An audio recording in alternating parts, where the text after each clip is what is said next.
ඒහිපස්සිකෝ එන්න ධර්මය දකින්න සමන්ත චක්ඛවාලේසු අත්‍රා ගච්ඡන්තු දේවතා සද්ධම්මං මුනි රාජස්ස සුනන්තු සග්ග මොක්ඛදං ධම්මස්සවන කාලෝ අයං බදන්තා ධම්මස්සවන කාලෝ අයං බදන්තා ධම්මස්සවන කාලෝ අයං බදන්තා නමෝ තස්ස භගවතෝ අරහතෝ සම්මා සම්බුද්දස්ස ආරභත නික්ඛමත යොඤ්ජත බුද්ධ ශාසනේ දුනාත මච්චුනෝ සේනං නලාගාරං වකුඤ්ජරෝ යෝ ඉමස්මින් ධම්ම විනයේ අපමත්තෝ විහෙස්සති පහාය ජාති සංසාරං දුක්ඛසන්තං කරිස්සති තී. වාසනාවන්ත සත්පුරුෂ පින්නතුනි, හැම දිනාටම වාසනාවන්ත පින්බර උදෑසනක් වේවා කියලා ප්‍රාර්ථනා කරනවා. අදත් මේ උදා වූ දවසේ හිමිදිරි උදෑසන ස්වර්ණවාහිනී නාලිකාව මගින් ගෙන එන ඒහිපස්සිකෝ සඳහම් වැඩසටහනට තමයි ඔබ සම්බන්ධ වෙලා ඉන්නේ. ඉතින් වෙනදා වගේම සුපුරුදු පරිදි මෙලව ජීවිතය අර්ථවත් භාවයට පත් කර ගන්න, සුවපත් භාවයට පත් කර ගන්න සඳහම් කරුණක් ඔබට ඔබේ ජීවිතයට එකතු කර ගන්නට පුළුවන්කම ලැබෙනවා. අපේ ජීවිත දහමින් ඈත් වුනහම අඳුරට ගමන් කරනවා. අඳුරේ ගමන් කරන ජීවිතය හරීම පීඩාකාරී ජීවිතයක්.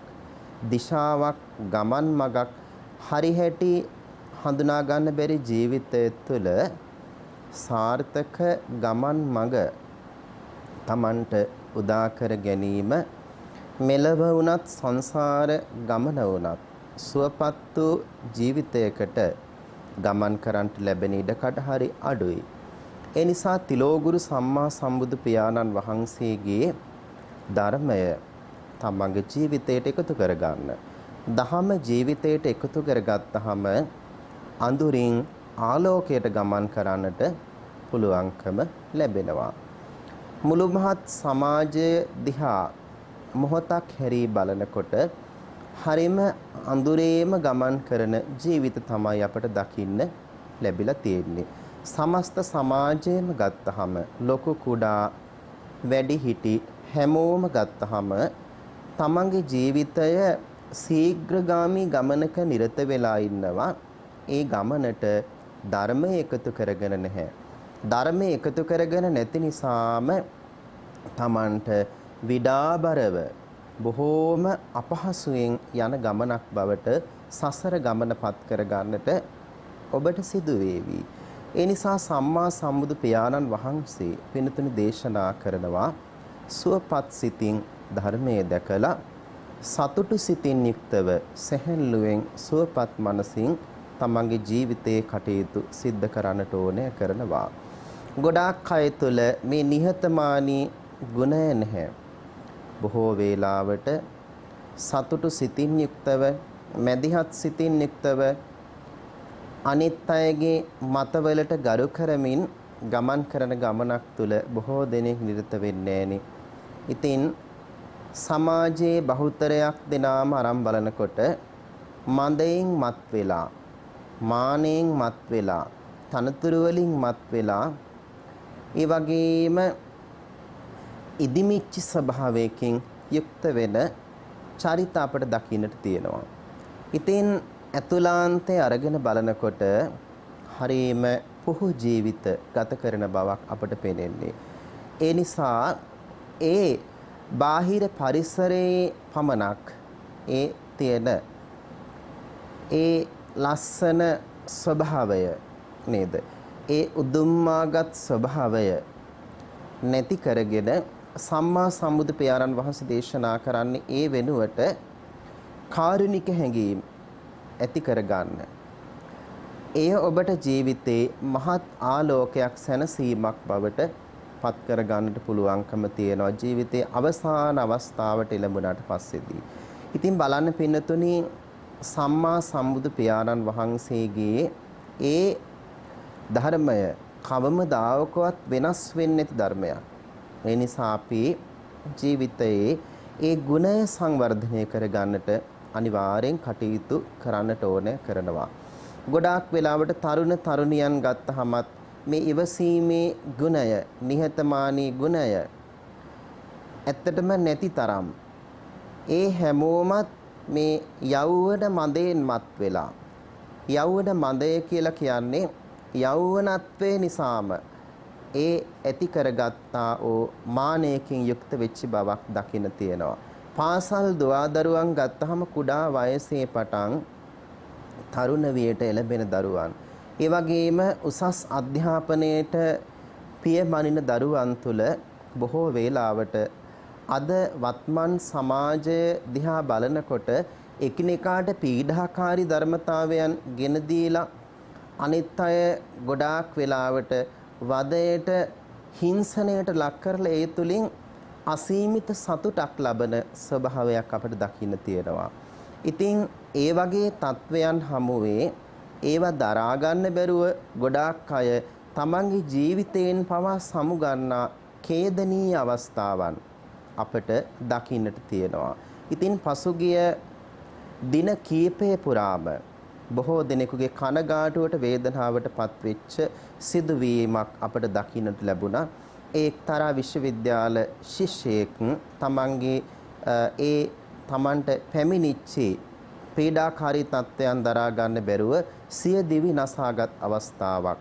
ඉතින් පින්නතුනි ඇත්තටම ජීවිතය හමුවේ තමන්ගේ ජීවිතය හරීම සමබර ආකාරයෙන් ඒ ජීවිතය තුළ විඳ දරා ගැනීමේ දැඩි චිත්ත අදිෂ්ඨානයෙන් යුක්තව ගමනක් තියෙන්නට ඕනෑ කරනවා. ඒ ශක්තිමත් සිතිවිලි තමන්ගේ ජීවිතයට තියෙන්නට ඕනෑ කරනවා. දැන් අපි ඇත්තටම ගත්තහම ගොඩාක් වෙලාවට ගැටලුවක් ඇති වුණහම ඒ ගැටලුව දෙස බලන ආකාරයක් තියෙනවා. ඒ වගේම කිසියම් ප්‍රශ්නයක් ඇති වුණහම ඒ ප්‍රශ්නයේ දෙස බලන ආකාරයක් තියෙනවා. ඇත්තටම සරලව ගත්තහම බලන්න ප්‍රශ්නයකට තියෙන්නේ එක පිළිතුරයි.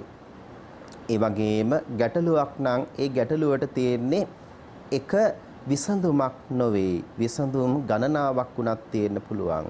ඉතින් තමන්ගේ ජීවිතය හරීම වටින ජීවිතයක්. ඒ ජීවිතය තමන්ට වටිනා එකක් බවට පත් වෙනවා. ඉතින් මේ ජීවිතය තුළ කොයිතරම් දුක් දුම්නස් කනගාටුදායක තත්වයන් ආවත් ජීවිතේ ඉදිරියටම ගමන් කරන්නට ඕනෑ කරනවා. මේ ජීවිතය තුළ තමන්ට එළඹෙන සෑම අවස්ථාවකින්ම සමබර මනසක් දැඩි චිත්ත ධෛර්යයකින් උපදවාගෙන ඒ ජීවිතයේ අවසානයේ දක්වාම ජීවිතේ ගමන් කරන්නට ඕනෑ කරනවා. ඇත්තටම බොහෝ වේලාවට ඒ දුක් කම්කටොළු මැද මට තියෙන එකම විසඳුම සිය දිවි නසා ගැනීම කියන ඒ දැඩි විසඳුමට කෙනෙකුට යන්න පුළුවන්කම ඇති වෙන සිතක් පහළ වෙන්න පුළුවන්. නමුත් ඒ වගේ තත්වයක් එහෙම වුණාට සම්මා සම්බුදුරජාණන් වහන්සේ මේ දේශනා කළ තියෙන ධර්මයේ තුල මේ ජීවිතයේ අපට සරල වශයෙන් ඒ වගේ විසඳුමකට එන්න ලැබුණට මුළු මහත් සංසාර භව ගමනම බොහෝම ඛේදනීය ඉරණමකට Taman ඇදගෙන යනවා. ඉතින් ඒ නිසා මේ ජීවිතේ වටිනාකම හොඳට ජීවිත අවබෝධයෙන් දකින්නට ඕනෑ කරනවා. Tamanට ගැටලුවක් ඇති වුණාම එක විසඳුමක් නෙවෙයි තියෙන්නේ. විසඳුම් ගණනාවක් වුණත් තමන්ගේ ජීවිතේට තියෙන්න පුළුවන්. ඉතින් ඒ නිසා බොහොම බුද්ධිමත්ව තමන්ට ඒ විසඳුම තෝරා ගන්න පුළුවන් හැකියාව තියෙන්නට ඕනෑ කරනවා. කාන්තිමත් සම්මා සම්බුදුරජාණන් වහන්සේගේ උතුම් වූ ධර්මයේ තුල සම්මා සම්බුද්ධ චරිතය තුල අපට කොතෙකුත් ආකාරයේ දේවල් හඳුනා ගන්න පුළුවන්කම තියෙනවා. නින්දා ප්‍රශංසාච සුඛංච දුක්ඛං. නින්දා අපහාස කොයි ආකාරයෙන් තමන්ගේ ජීවිතයට ආවත් ඒ ජීවිතය ඉදිරියටම පවත්වාගෙන යන්න ඕනෑ කරනවා. දැන් බලන්න සම්මා සම්බුදු පියාණන් වහන්සේගේ ඒ තෙමඟුල සමරන වෙසක් පොහොය අපි බුදුරජාණන් වහන්සේගේ උතුම් බුද්ධ චරිතය සිහි ගන්වමින් සමරනවා. ඉතින් බලන්න බුදුරජාණන් වහන්සේ උතුම් බුද්ධත්වයට පත්වීම සඳහා දැඩි දුෂ්කර ක්‍රියාවන්හි නිරත වුණා. ඒ තුල බඩහම පිටහමට ඇලෙනකන් දැඩි දුෂ්කර ක්‍රියාවක සම්මා සම්බුදු පියාණන් වහන්සේ දබෝසත් සමයේ නිරත වුණා. ඒ බව හොඳට සිහියට ගන්න කෙනෙකුට තමන්ගේ ජීවිතේ දැඩි ස්ථිර අධිෂ්ඨානයෙන් කටයුතු කළ යුතු ආකාරය මනාව පැහැදිලි වෙනවා. ඉතින් බලන්න පින්නතුනි, ඒ වගේම බුදු පියාණන් වහන්සේ සම්මා සම්බුද්ධත්වය අවබෝධ කරගත්තට පස්සේ ඒ ಭಾರತೀಯ ඉන්දියානු සමාජයේ විවිධ මිත්‍යා දෘෂ්ටික ආගම් 2ක් පමණ පැවතිච්ච බව සඳහන් වෙනවා.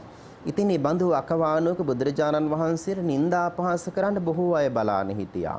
ඉතින් චින්චි මානවිකාව කියන එක්තරා කාන්තාවක් තමන්ගේ බඩට ඒ දරමිටියක් බැඳගෙන බුදුරජාණන් වහන්සේ හමුවට ආවා කියලා තියෙනවා. ඒක ධම්මපදට්ට කතාවේ සඳහන් වෙන්නේ පින්නතුණි අර ඒ බඩට සවිවන ආකාරයේ රවුම් ලී කැබැල්ලක් කපා ගන්නවා. ඒක මාසයක් ගියාට පස්සේ දෙවෙනි මාසේ ටිකක් තව ඒක ලොකුවට කපා ගන්නවා. ඔහොම මාස 7ක් 8ක් ගත වෙනකොට අර ටිකෙන් ටික කුස ඉදිරියට නිරා එනවා වගේ අර තමන් ඒ බඩට කොට කෑල්ලක් තියලා බැඳ ගන්නවා. බුදුරජාණන් වහන්සේ එක අවස්ථාවක ධම්සභා මණ්ඩපයේ දහම් දේශනා කරමින් සිටින අවස්ථාවක බලන්න බුදුරජාණන් වහන්සේ ඉදිරියට ගිහිල්ලා කියනවා මේ ආනන්ද ස්වාමීන්ද්‍රයන් වහන්සේ මෙතන වැඩ ඉන්නවා. ඒ වගේම සරියුත් මුගලන් මහරහතන් වහන්සේලා මෙතන වැඩ ඉන්නවා. ඉතින් ඔබ වහන්සේ මේ ධර්ම දේශනාවන් කරනවා. මේ මට වෙලා තියෙන විපත මමයි ඔබයි පමණයි දන්නේ. ඉතින් ඒ නිසා සම්මා සම්බුදුරජාණන් වහන්සේ වෙලාවේදී කියනවා මමයි ඔබයි පමණයි ඒ කාරණේ ගැන දන්නේ කියලා. ඒ කුසෙහි බුදුරජාණන් වහන්සේට නිନ୍ଦා අපහාස වන ආකාරයෙන් ඒ කටයුතු කරන්න හදපු චින්චි මානවිකාව දරුවෙක් සිටින බව කියමින් ඉතින් ඒ වේලාවේදී එක අවස්ථාවේදීම බලන්න අර මීයෙකුගේ වේශය අරගෙන ඒ වෙලාවේදී එතනට පැමිණියා. මීයෙක්ගේ වේශයෙන් ඇවිල්ලා ඉවර වෙලා සක්‍ර දේවේන්ද්‍රයා අර වරපට කපලා ඉවත් කරලා අර කොට කෑල්ල බීමට වැටෙන්න සැලැස්සුවා. ඉතින් ඒ වේලාවේදී හැමෝටම මේ අවස්ථාව පිළිබඳ දැනගන්න ලැබුණා. ඉතින් අපේ ජීවිත අරගෙන බලනකොට ගොඩාක් දුරට දුක්ඛම් කටුළු වලට ලක් වෙන්නට සිද්ධ වේවි. විපත් වලට ලක් වෙන්න සිද්ධ වේවි. ඒ වගේම නිന്ദා අපහාස වලට ලක් වෙන්න සිද්ධ වේවි. ඒ සෑම අවස්ථාවකම අපි කල්පනා කරන්නට ඕනෑ කරන්නේ බලන්න බුදුරජාණන් වහන්සේගේ ජීවිතයේ මේ වගේ කොතෙකුත් අවස්ථාවන් තියෙනවනේ. ඉතින් මගේ ජීවිතේට ඒ තරම් බරපතල තත්වයන් තාම මුණ ගැහිලා නැහැ.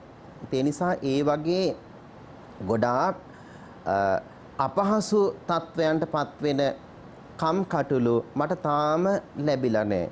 ඉතින් ඒ නිසා ඒ බවම තමන් සිහියට ගන්නට ඕනෑ කරනවා. සම්මා සම්බුදු චරිතය තුළින් අපට කොතෙකුත් අවස්ථාවන් මුණ ගැසෙනවා.